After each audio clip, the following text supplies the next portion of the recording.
खरं म्हणजे सुरुवातीलाच ज्यावेळी यांनी शिंदे गटाने ज्यावेळी गद्दारी केली आणि सुरत मार्गे गुवाहाटीला गेले, त्याच वेळी यांनी स्वाभिमान हा दिल्लीच्या चरणी गहाण ठेवलेला होता आणि त्यामुळे आता तक्रारी करून काहीही फायदा नाहीये.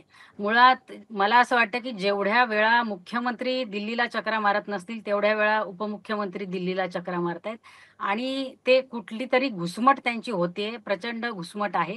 जी सांगताही येत नाही आणि सहनही करता येत नाही, अशी त्यांची अवस्था आहे. परंतु आता नेतृत्व जर दिल्लीश्वराचं मान्य केलेलं आहे, तर आता ते सहन करावं लागणार आहे आणि अनेक त्या ठिकाणी अशी अवस्था आहे, की शिंदेंना संपवण्याची भाषा हं, हे अनेक भाजपातले नेते बोलू लागलेले आहेत आणि त्यामुळे बरं. शिंदे गटामध्ये प्रचंड अस्वस्थता आहे. त्या अस्वस्थतेमधून मग कुठे ते दरेगावला गावी चालले जातात, तर कधी कॅबिनेटच्या बैठकांवर बहिष्कार टाकला जातो, तर अनेक वेळा ते दिल्लीवारी करत असतात. त्याच्यामुळे हे काही नवीन नाहीये.